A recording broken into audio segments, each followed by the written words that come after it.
I'm Lorraine Ballard Morrill. You know, usually I start my mornings going to my computer, sitting in my office and, just looking at a million emails. Well, this particular morning, I skipped all that and went directly to the Allen Locke School, the community school. And I had the most wonderful experience. And we're going to talk about what that experience was with a couple of folks who helped make that happen. Joining us in the studio right now is Peter Harris. He's president of Grainberry Cereals and Silver Palette, and Pamela Evans, community schools coordinator for the Allen Locke Community School. Thank you both for joining us today. Thank you for having us. And vice versa. Thank you for having us. Well, Peter, okay, so you guys came in and kind of swooped into this school and brought all kinds of wonderful things. Lots of cereal for the kids, so they had a wonderful meal. And then, of course, our radio stations came in and gave it a little extra, the zhuzh. Tell us, why did you decide to do this thing, this special day at Allen Locke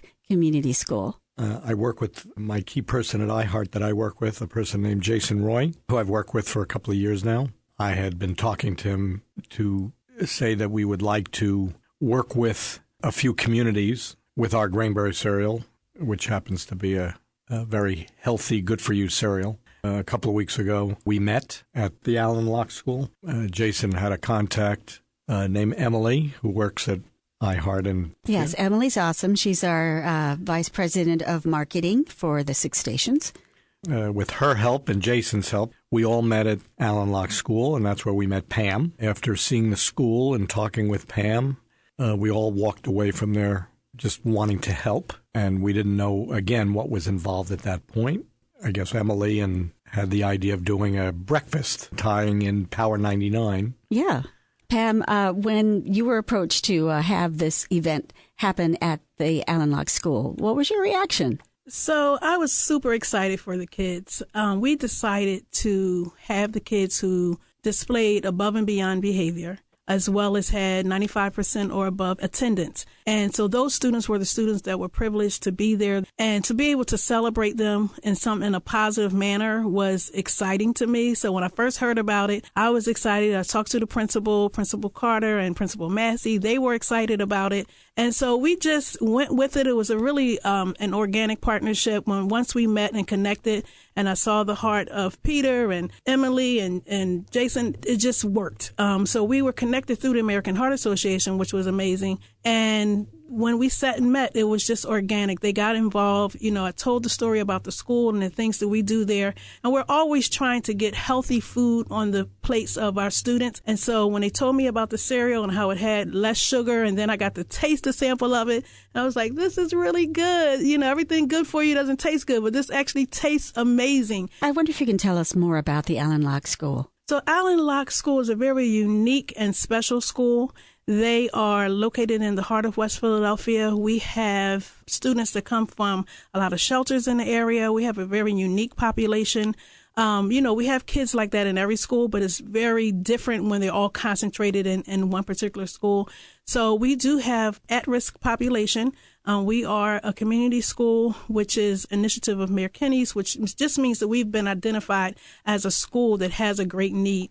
And so what my job to do there is to make the school a community hub, to welcome the community into the school. And we do that through many ways. We're trying to help eliminate the food desert in the area and make sure that families and children have healthy foods in front of them. We do a lot of services, housing services, you name it. If the community needs it, we're trying to be that hub so that when people come into the school, it's not a negative experience, but it's welcoming, that it's helpful, that they know if they need help with food or finding housing or doing anything like that, that they can come to the school and get some help and get warm referrals to do that. Oh, that is wonderful. And there are a lot of kids who are able to take advantage of this very special breakfast. So that just speaks to the success that you have in making sure, these are the kids that are there 95% of the time. And that's half the battle right there, isn't it? That is. It really is. Yeah. For kids to be able to show up every day in spite of anything that they may be experiencing at home or in their own communities and their families, for them to be able to show up at least 95% of the time is a big deal, and which is why I was super excited to be able to celebrate them. Peter, you're not just going to throw a bunch of cereal and leave. You've got some plans for supporting this organization, this community school. Again, I say this all the time. business is business, and this whole world, good or bad, and mostly good, runs on business. And again, that's how this started.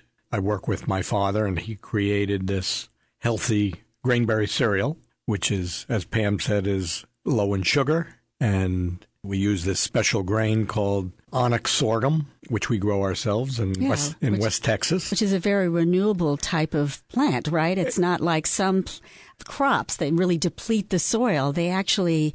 You are absolutely correct. It uses less water than virtually any crop in this country. Not only does it have less sugar, but it also is good for diabetes and prediabetes. It slows sugar absorption. And as I said, initially, we wanted to work with the school to teach better health and better eating with our grainberry cereals, of course, but all food. There was just a mutual feeling of, okay, what can we do to make it better? Yeah, I guess when you see people doing hard work to make life better for other people, you get inspired and you want to do more. And so I guess you guys are going to do more, right? Well, we were, and one thing that we plan on doing, but is we would like to donate a kitchen to the school. Wow, that's amazing. Yes. But I will also say that my common sense is just writing a check or throwing money at something doesn't... That doesn't ring your bell. You want it to be more than that. It doesn't fix it. Right. Even this morning, to look at whether it was 100 or 200 kids having just a very wonderful time, and I will say very respectful and caring children. So despite what they face, the challenges they face in their homes, I guess this turned out to be quite a thing for them. Yeah.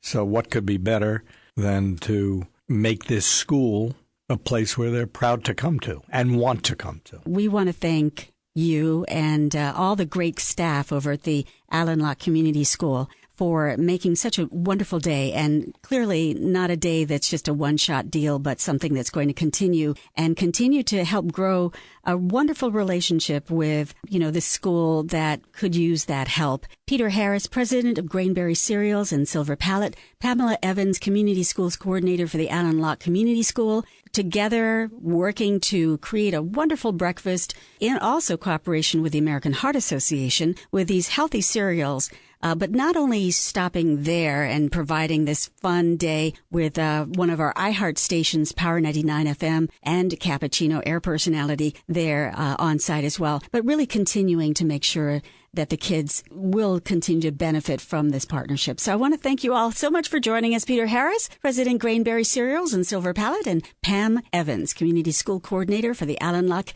Community School. I'm Lorraine Ballard Morrill.